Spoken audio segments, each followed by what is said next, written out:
to attain the Lord as his son. Actually, he attained not only one Lord, he attained four of them. He had to invite special priest from the nearby, not so nearby, from the friendly kingdom of King Romapada, I think. And this was Rishi Shringa. And this very special priest, Brahmana, was predicted that he will, by Sanat Kumara, that he will perform this sacrifice for Maharaja Dasharatha. And because of his piety, Rishi Shringa's piety, and the qualification of Dasharatha, Dasharatha will attain the Lord, will have the Lord as his son. So in the Ramayana of Valmiki, it is described that Rishi Shringa had this power because of the austerities that he performed. He was perfect brahmachari, and because he was very pure and dedicated, therefore he had the power to attract the Lord. And we should also, if we want to have the Lord as our companion, as our friend, as our in whatever relationship we aspire to be with the Lord, then we also have to perform certain austerities. Of course, we don't perform tapasya for the sake of tapasya. The tapasya that we perform, given by Srila Prabhupada, is just following the sadhana bhakti process. But we should do it seriously with Ekeha Kurunandana, with one pointed attention, as described in Bhagavad Gita. When, for example, Lakshmi Devi performed tapasya, this is described in Srimad Bhagavatam, she, to please Krishna, she performed this tapasya with one pointed attention and by giving up all other desires. So we should take these great examples from the great personalities and try in our own way to perform our service, having one single goal and forgetting and associating ourselves from any other desires. And very nice, perhaps the best method to practice this is by when we chant the holy name. When we chant the holy name, we should also forget all other thoughts, all other desires, and just try to focus on the holy name. Okay, excuse me. The Brahmins and kings, we continue reading. The Brahmins and kings who had assembled for the sacrifice left for their various abodes, sent on their way with kind words and gifts by the emperor. It is stated that Dasharatha gave 100 million gold coins as donation to the Brahmanas, and 400 million silver coins. So he gave donation, not only charity, not only to the Brahmanas, but to everyone. The kings that came, the Vaishyas, the Shudras, everybody was satisfied. Dasharatha Maharaj, he gave the whole earth in charity, the 4 directions, in charity to the priests. But of course, the Brahmanas, they don't want to take over the duties of the Kshatriyas. They don't. This is not their duty to protect the earth. So Brahmanas, in reply, they returned back this earth, and they requested the king to give them something useful. I mean, everything is useful.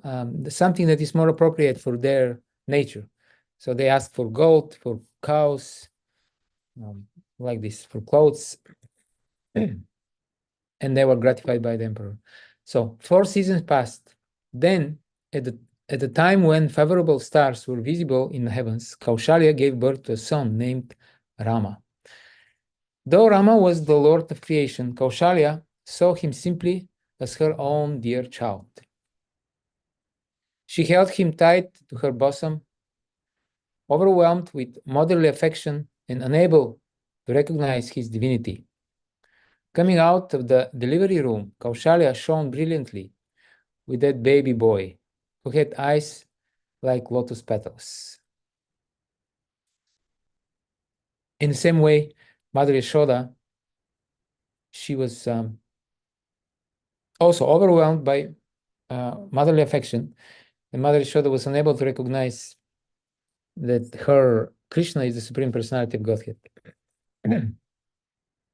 Even when Krishna showed the whole universe inside his mouth to Mother Yashoda, still she was bewildered, and she, after short deliberation, she just decided, well, doesn't matter. I feel that Krishna is my son, so he must be my son. In other words, these great personalities like Mother Yashoda and other great devotees, the pramana in their life, the main evidence is can be whatever their mind tells them, whatever their natural affection for the Lord tells them. In this case, Mother Yashoda thought, I feel that Krishna is my son, so he must be my son. That's all.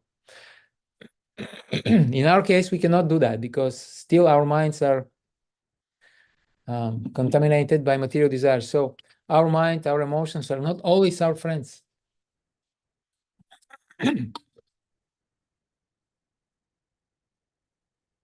So therefore, for us, it's dangerous. We should always follow strictly Guru Sadhana Shastra. But these great devotees, they could follow their mind, their emotions. As people like to say, follow your heart. Yes, you can follow your heart when you're on the level of prema.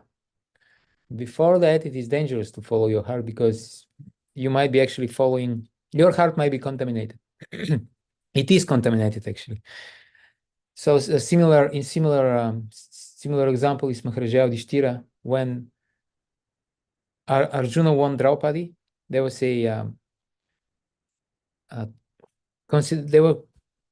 was consideration. They were thinking, they were considering, how is it possible that Draupadi will marry all of the Pandava brothers? This is something that is not very common. The other way around scenario is common, more common. But this one, no. So they were thinking, they were not sure what to do. And then Yudhishthira Maharaj said that since my birth, my mind has been always attached to virtue spontaneously. I was never attached to sinful activities, never attracted to disgusting, abominable activities. So when I consider this situation with Draupadi, in my mind, I find that this proposal is okay, it's fine, so we should do it. So in the same way, just like Mother Yashoda, the great devotees, they're spontaneously attracted to Dharma, to Paradharma, to Krishna, and this proof, this evidence, this pramana is enough for them. Of course, also in this case, this was confirmed by higher authorities as well, by Vyasadeva, and ultimately by Krishna, the highest authority. So, coming out of the delivery room, Kaushalya shone brilliantly with that baby boy, who had eyes like lotus petals. Next, a son named Bharat was born from Kaikeyi, and from Sumitra, who had received 2 portions of ambrosia, were born 2 sons, Lakshman and Shatrughna. All 3 boys resembled celestials, and they seemed to blaze with their splendor. In the heavens, Gandharvas, heavenly musicians, began to sing melodiously while beeves, I don't know this word, of apsaras danced. Kettle drums resounded in the sky, and showers of flowers fell upon the earth. In Ayodhya, the streets quickly became crowded with rejoicing citizens. Minstrels, bards, and chanters of sacred hymns gathered in every quarter, glorifying the birth of Rama and his brothers. The city, decorated all over with colorful flags and garlands, looked beautiful.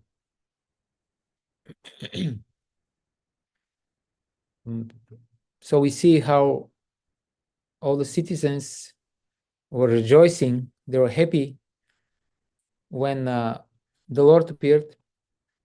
They were happy because the emperor was happy. So there was a genuine love and affection between the king and his subjects. It is described that in Ayodhya, everyone was happy. There was no calamities. There were no disturbances, natural disturbances. Nobody was hungry. Nobody was destitute. They were all happy, prosperous, all the citizens, because the king was very, very pious. When the king is pious, then the whole kingdom flourishes.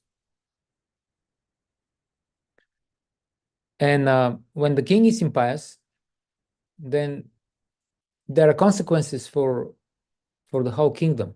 Just like Dasharatha Maharaja's friend, Ramapada, King Ramapada, he had performed some sinful activities, and as a result, in his kingdom, this was before our story, little before that, in his kingdom there was terrible drought.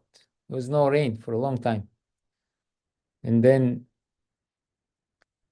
Rishi Shinga had to be brought in the kingdom so that there is rain.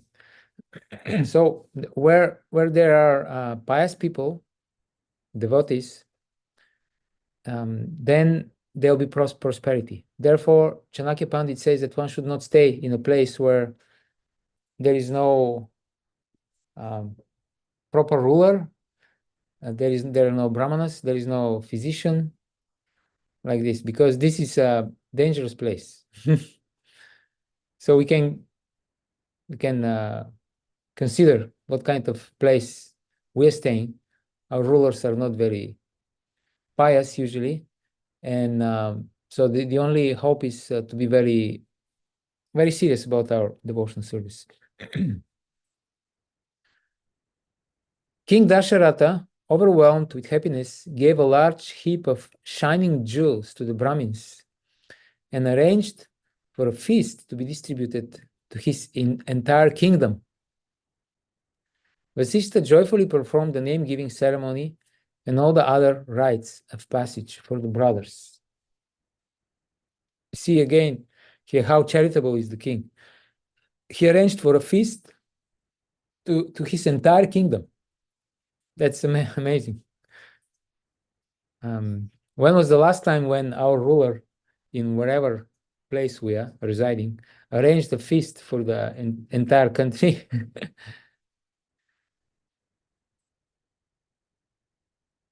Of all the brothers, Rama was especially glorious. His attractive body had the hue of celestial emerald. Dressed in the finest silk and adorned with golden ornaments, he captured the mind of all who saw him. Rama was devoted to his father's service. He took delight in the science of archery and quickly mastered the arts of horseback and elephant riding, as well as the various methods of driving a chariot. Lakshman was deeply attached to his elder brother, Rama, from his infancy. He was like a second self to Rama, and he pleased him in every way. Unless Lakshman was present, Rama would neither sleep nor eat. Whenever Rama went out to the forest to hunt, Lakshman would follow at his heels, guarding him on all sides. So we here we see this is the mood of the Lord. He values the relationships with his devotees the most. This is true for the Lord and for the devotees as well. There is nothing more valuable for the Lord and for the devotees than their relationship, loving exchanges, rasa. So much so that Rama will not sleep or eat unless Lakshman is present. Now, Nanda Maharaj will not take his lunch unless Krishna and Balaram are there. In Bhagavatam, Lord Narayana tells Durvasa Muni, without my devotees, for whom I am the only goal and the only solace, I don't want to enjoy Nahamat Manamashase Mad Bhakte Salbirvina Shriyam Chatyantikim Brahman Yesham Gatira Hampara. So Krishna says, without my devotees, I don't want to enjoy my opulence, my spiritual abode, Vaikuntha, my mystic power, my opulence, anything. Nothing has any meaning for me without my devotees. Just like Lord Chaitanya also, he said that without you, Krishna, he was playing the role of devotee. Without Krishna, the whole universe is empty. So in the same way, if not for the devotees, Krishna is not pleased. He's not really happy. Of course, he's always happy. He's Atmarama. But even greater happiness he derives from the association with his dear devotees. And then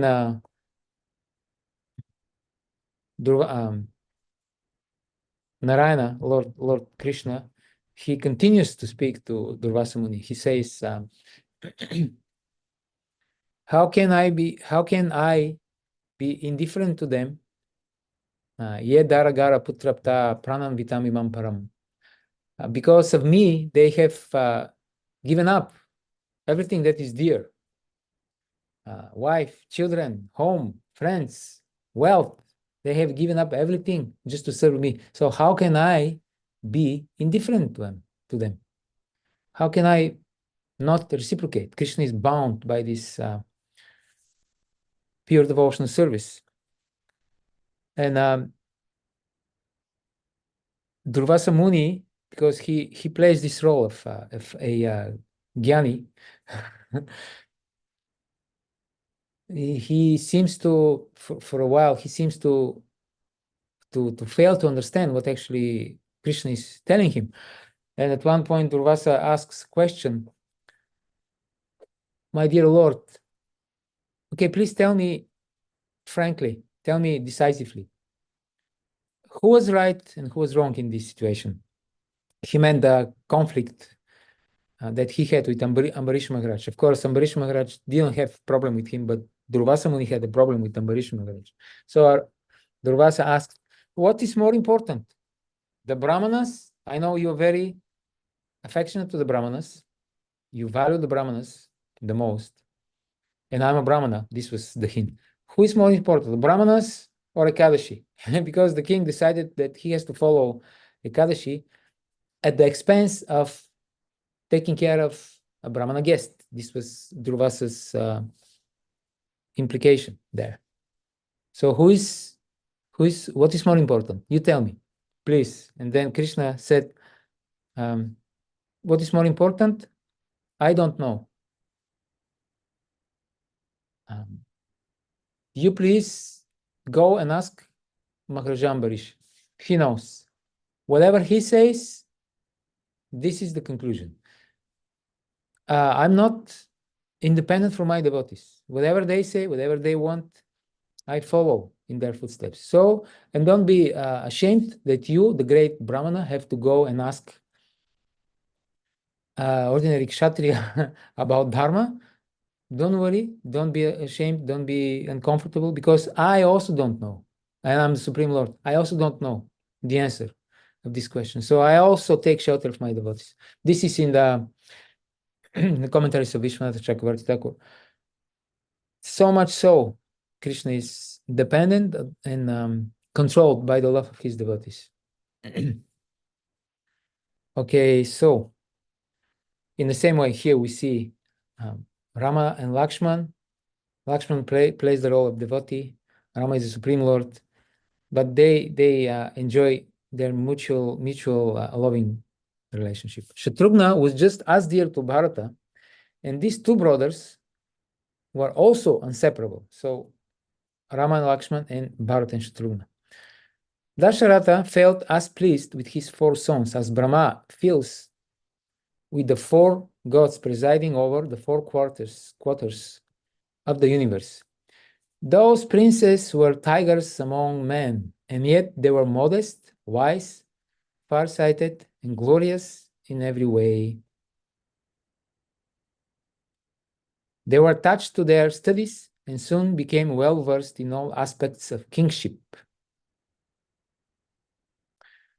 This important quality, far-sighted, not short-sighted, like I am short-sighted. That means you don't see clearly what will happen in the future, or you're afraid of the future. Because why we are afraid? Why the conditioned soul is afraid?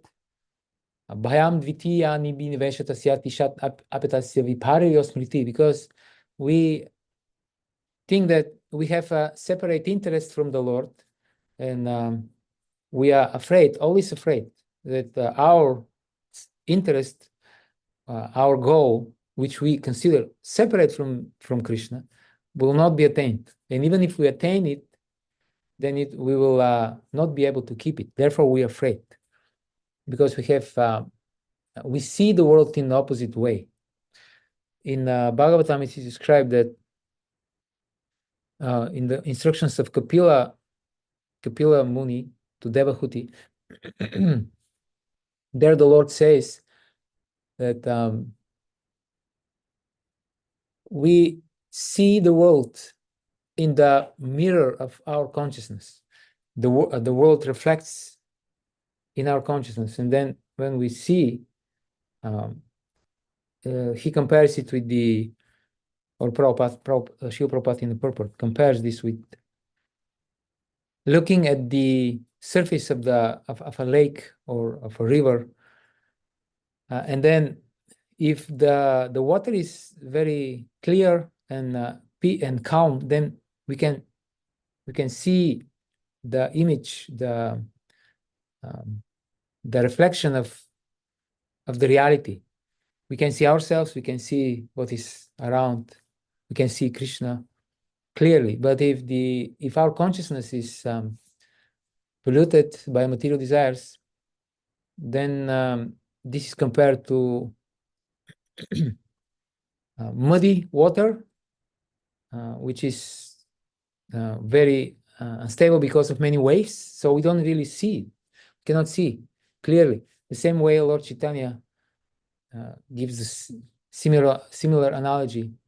The Harinam Sankirtan movement clears the mirror-like heart.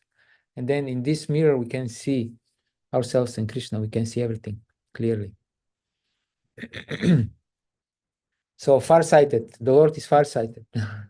He can clearly see the past, the present, and the future.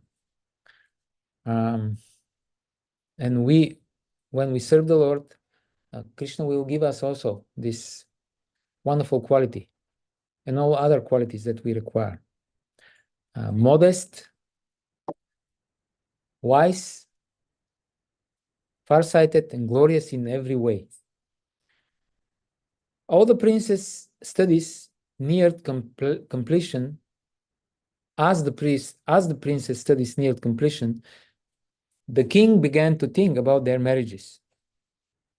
One day, while lost in such thoughts, the powerful mystic Vishwamitra arrived at his place, at his palace. The sage instructed the gatekeepers, "Tell the king that Vishwamitra, the son of Gadi, is at his door." So how do we know all of this? Like now we are reading a narration, Ramana retold by, this is by Krishna Dharma Prabhu. But there is original Ramana by Valmiki Muni, which is 25,000 verses. It's Ramayana is longer than Srimad Bhagavatam. Bhagavatam is 18,000. And so how did Valmiki know all these details? Because this is one of the first questions. If you tell a story, people ask, so how do you know this story? Somebody's correcting you, 24,000. Okay, maybe I'm wrong. Maybe it's 24. But how do we know that Valmiki is telling the truth? So we know, this is described in Ramayana, we know that Valmiki saw all these pastimes in meditation by the mercy of Brahma. And the original Ramayana is even bigger. It's 1 billion verses. And Brahma asked Valmiki to present Ramayana in a shorter version. And then in his meditation, Valmiki saw all the pastimes, everything that Ramachandra did. And then he was able to remember this and to present it in a beautiful form. So that's how we know. We know from the direct witness. Valmiki saw things that nobody else could see. And therefore it is authoritative. Okay, so tell the king that Vishwamitra, the son of Gadi, is at his door. Upon seeing the illustrious Rishi, the gatekeepers were struck with awe. They ran to Dasharatha's quarters to inform him. Dasharatha quickly went with his ministers to greet the sage, even as Indra might greet Brahma.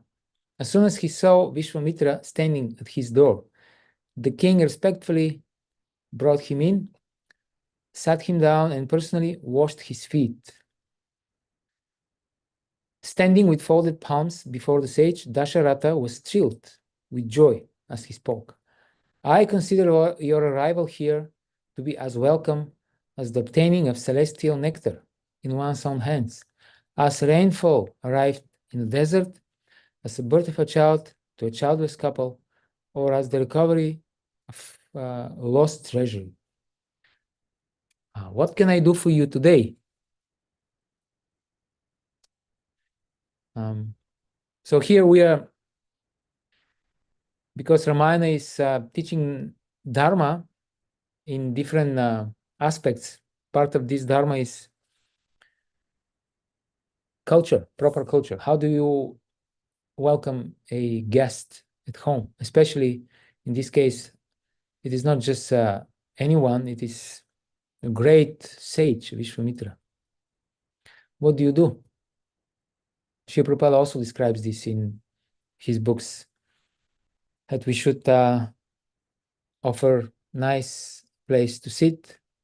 We should offer drink, food, and if we are not able to offer anything, then at least we have to offer sweet words. Everybody can offer sweet words. The idea is that we are not just philosophical movement. We know certain philosophical tenets. Krishna is Supreme Personality of Godhead. The goal of life is pure devotion service. The way to attain this goal is by engaging in sadhana bhakti. But we're supposed to also to be cultured people, because philosophy applied in life is culture. And therefore, Srila Prabhupada when in the beginning we didn't have temples in India, Srila Prabhupada, when the devotees were staying at the houses of pious Hindus in India, Srila Prabhupada was telling them, now you observe, you live here, you observe, and you learn the culture. What is the proper Vedic culture? In other words, it is not enough just to have the philosophy without the culture. Because how do you live your life? A human being, he should have religion or culture. If he doesn't accept the dharma of the Lord, then he will manufacture his own dharma. So then we may end up as devotees who chant 16 rounds and follow the 4 acts and everything, but they have their own culture, which will be, if it's not the Vedic culture, it will necessarily be in the modes of Rajas and Tamas. Therefore, Prabhupada insisted that the devotees spend time in India and learn about this culture. What is a proper human behavior? What is a civilized human being? How do you take shower? How do you go to the toilet? How do you dress? What kind of clothes? How do you eat? How do you cook? You could do all these things in Sattva, in Rajas, and in Tamas. You could still be a devotee, but if the rest of your existence is governed by Rajas and Tamas, it will be more difficult. Okay, so from Bhagavatam, from Ramayana, from Bhagavad Gita even, we learn also about the culture, the proper culture. Dasharatha was aware of Vishwamitra's glory. So we see also the type of words and the mood behind how Dasharatha welcomed Vishwamitra. It's so important. And all this is sincere. It is not fake. Just like nowadays, people do these grand ceremonies, but it's all fake because nobody actually respects anyone, generally, with some small exceptions. They don't really appreciate the other people. They are envious, they are egoistic, they are self-centered, the materialists. And all these grand ceremonies, when they give awards to somebody, in the hearts of all these people is all this envy. Why? How do we know that?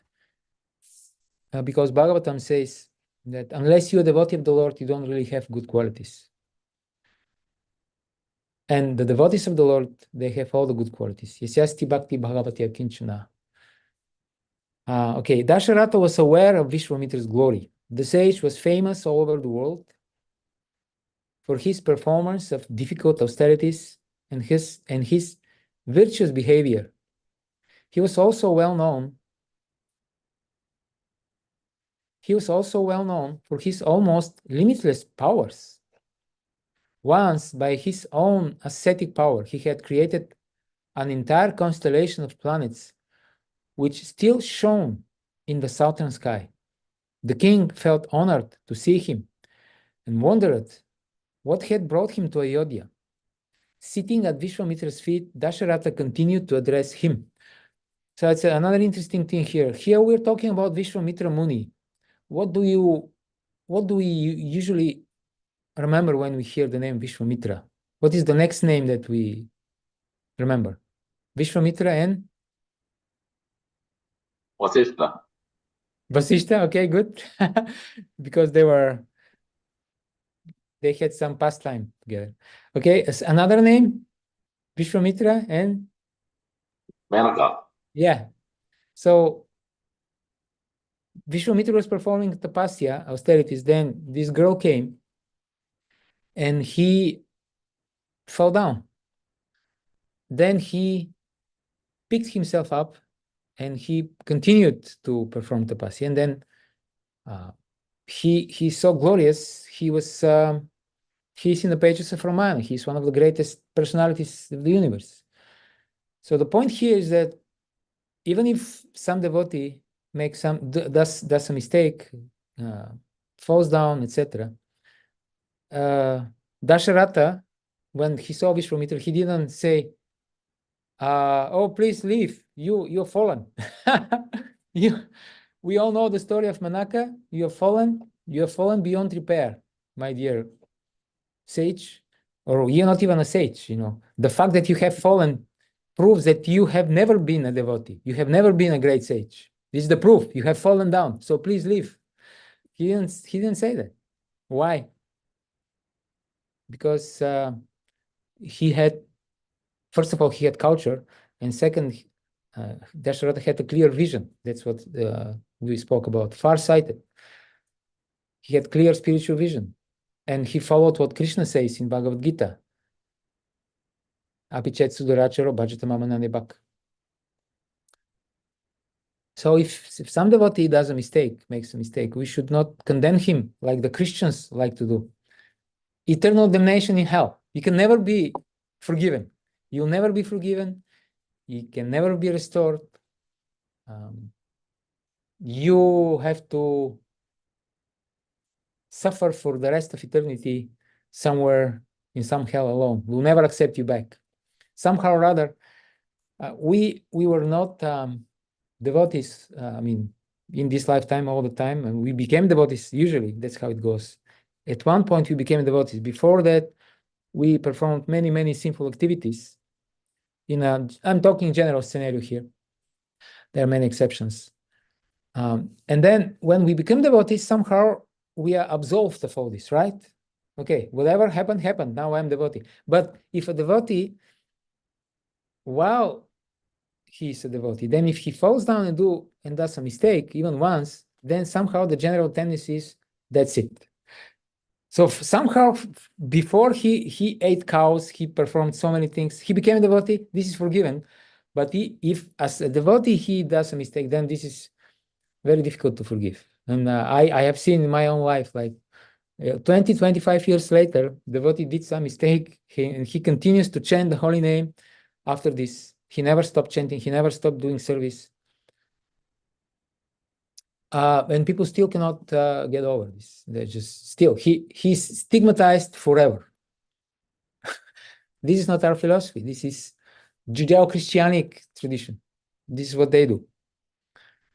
We are supposed to follow the Vedas. And here is the proper Vedic standard. Okay, sitting at Vishwamitra's feet, Dasharatha continued to address him. You are worthy of my service in every way, and it is by great good fortune that you have called at my door. My night has ended in a splendid sunrise, as I see here before me the best of the Brahmin sages. Simply by seeing you, I have received a blessing equal to the results of visiting every place of pilgrimage. I wish now to perform some pleasing work for you, O noble sage, and you may consider it already completed. As a guest, you are good. You are as good as God to me, and I shall not hesitate to do anything you desire. And when the noble kshatriyas, they say something like this, they mean it. It is not just pleasant platitudes. It's not some fake statement. And this is the beauty of the Vedic culture.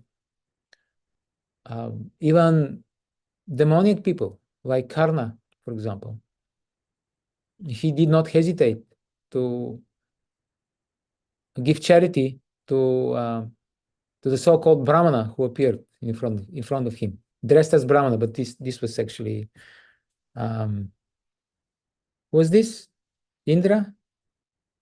No, not Indra. Yeah, Indra.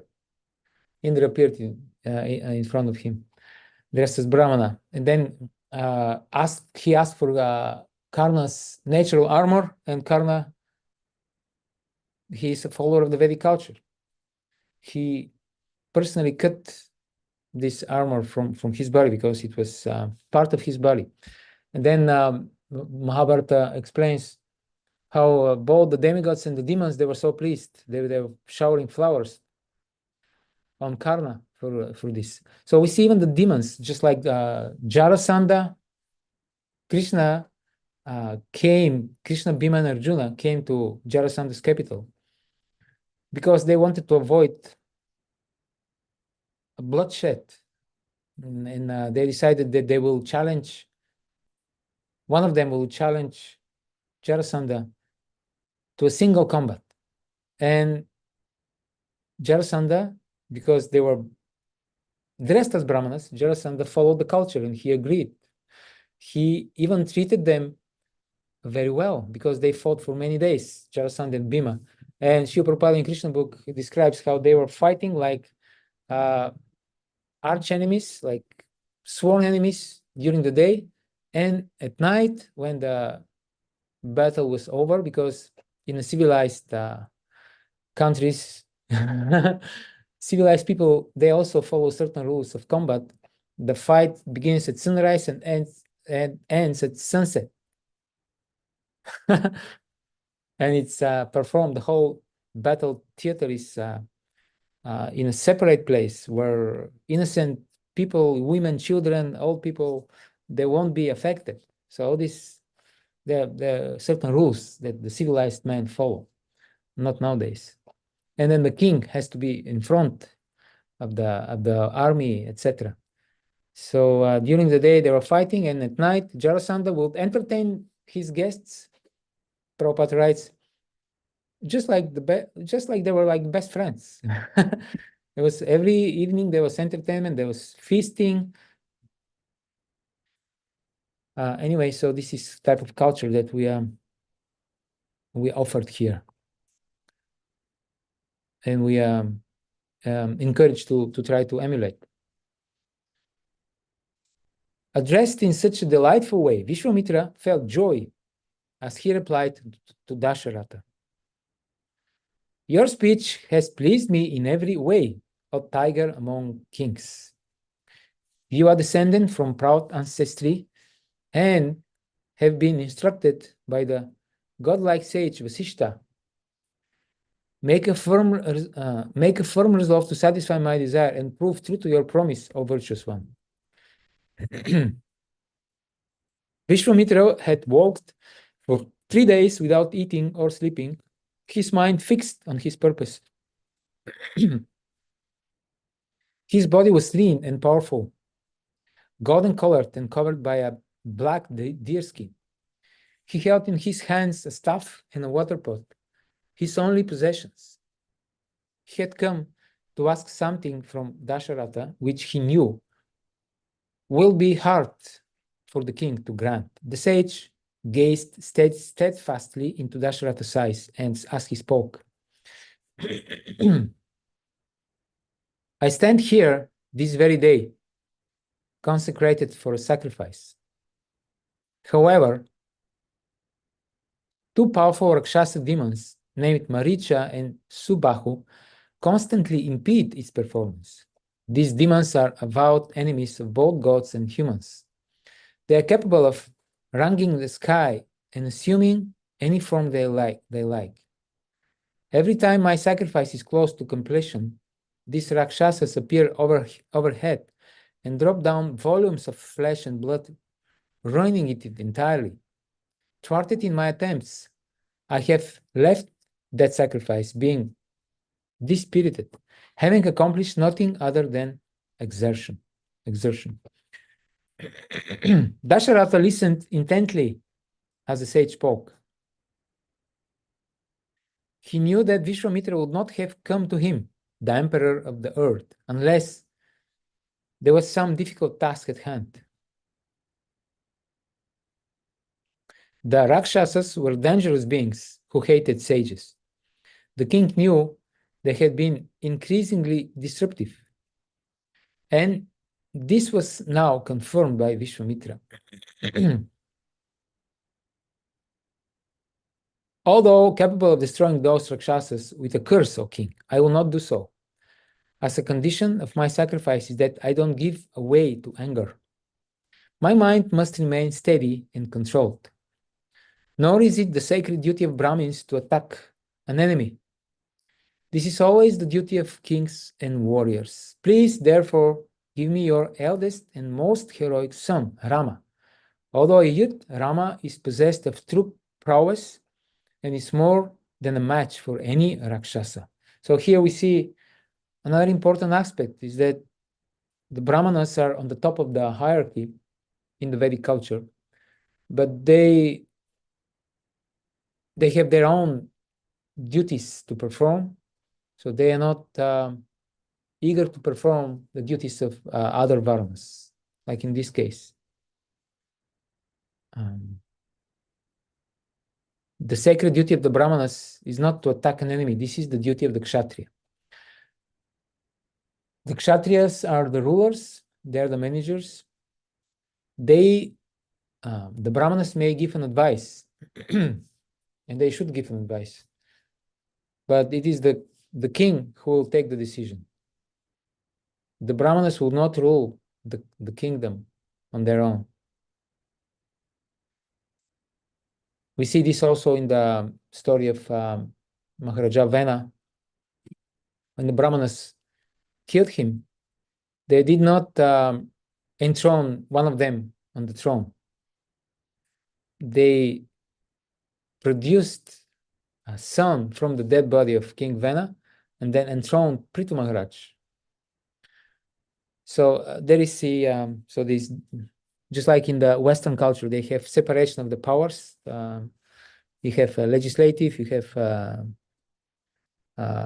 executive power, and yeah. So in a similar way, the origin of all this is the Vedic culture, where you have the Brahmanas who are the head of the society. They give the advices, they guide the kings. Still, they don't take the decisions. The decision is taken by the king. He takes the responsibility. He gets the blame, and he's glorified when his decisions are correct according to the instructions of the Brahmanas. The Brahmanas don't rule directly. And then the Vaishyas, they have other duties, and the Shudras also. It is scientific arrangement for the benefit of a whole society. The king's mouth fell open. He gazed in horror at Vishwamitra. Was he serious? Saint Rama, the prince, was just a boy. He had never seen action on the battlefield. Of course, there was no doubting his bravery and prowess, but how could he face the Rakshasas? Those vicious beings knew every kind of sorcery.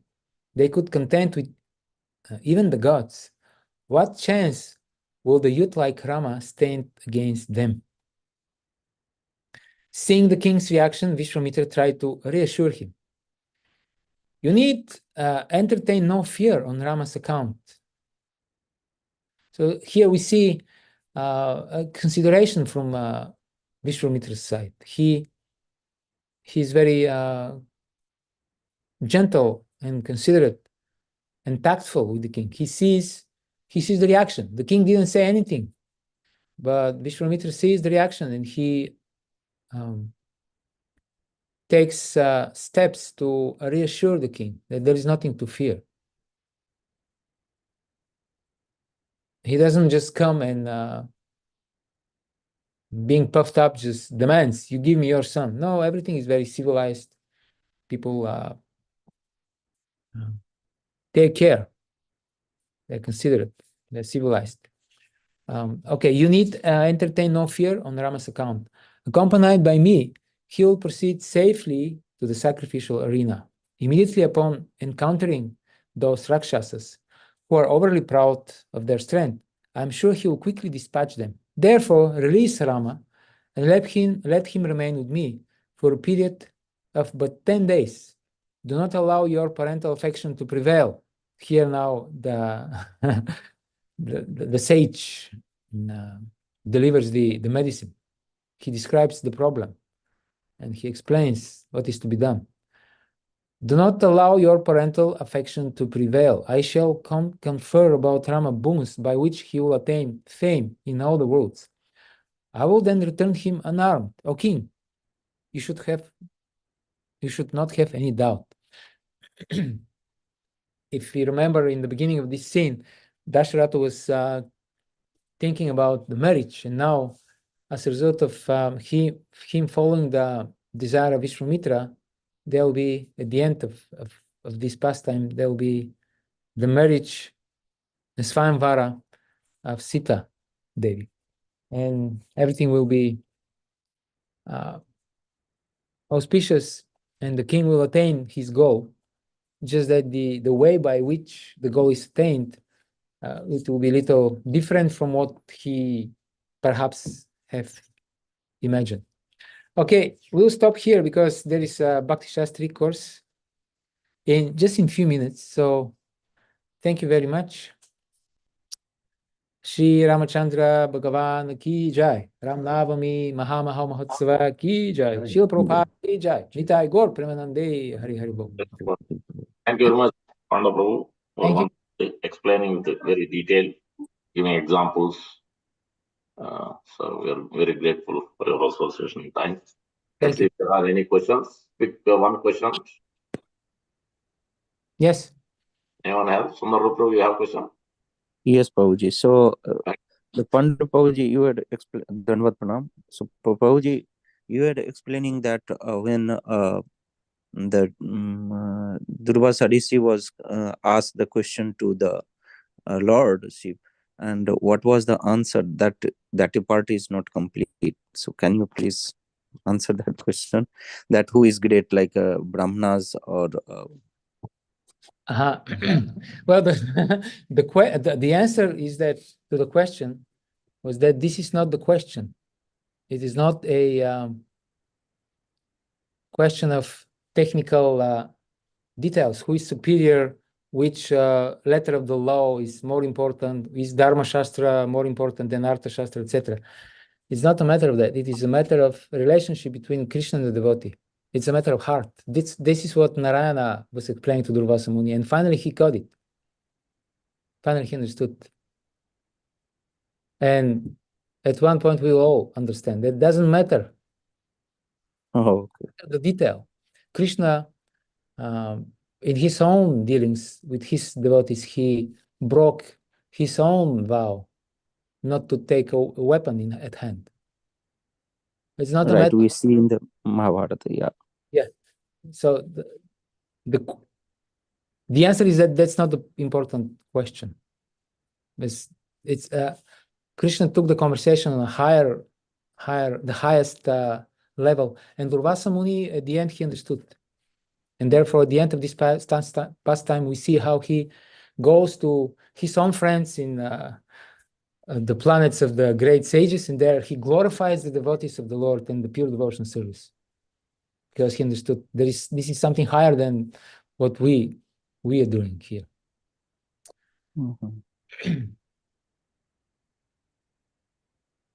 Okay, thank you, Prabhuji. Thank you. Hare Krishna. So I'll okay, so now we'll have to stop, and then in a few minutes Tulsi Prabhu will start with the Bhakti Shastri. Okay? See you there. Thank you, Hare Krishna. Okay.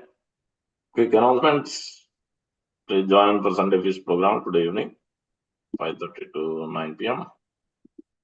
And April 16th is Ram Navami. Tuesday evening, we will celebrate 6:30, 9:30 p.m. with Kirtan, Katha, and Prasadam, of course, and other details. And it's fasting till noon. And 12 p.m. we can break with grains after 12 p.m. And then next Friday is Ekadasi, Kamada Ekadasi, fasting from grains and beans. And those are the upcoming events. And Govindas is on, govindasnj.com. Would like to place orders for any of your events, please contact one of us. Okay, and then we have book distribution in Hillsborough today. You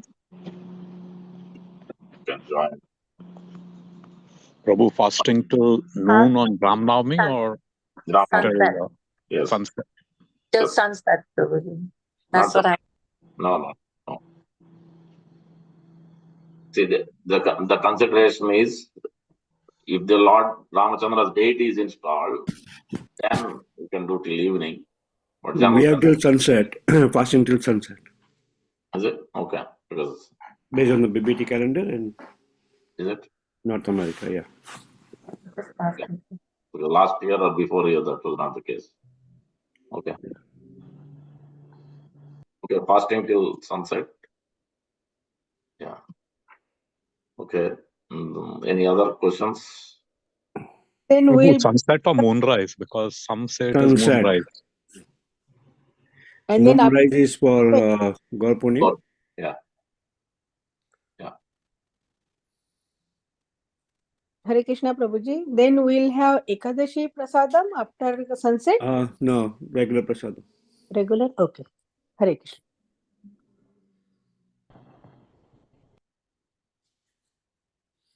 Okay. That will stop here. Book distribution, if you want to join, contact Paramananda Chaitanya Prabhu. It is in Hillsborough. Some holy event is happening. So there it's happening 11 to 4 p.m. You'll have to check the address exact, but you can contact him, Sandeep Prabhu or Paramananda Chaitanya. Okay, see you all in the evening. Thank you very much, Hare Krishna. For Ram Navami, you can bring nuts, juices, fruits, dry items. You can bring some offerings also. If you like to. Thank you very much. Prabhupada ki jai. Vancha kalpatarubhyasya. Prabhupada sindhu bhaiya. Vaishnavibhyo Namah. Ki jai. Jai. Hare Krishna. Hare Krishna.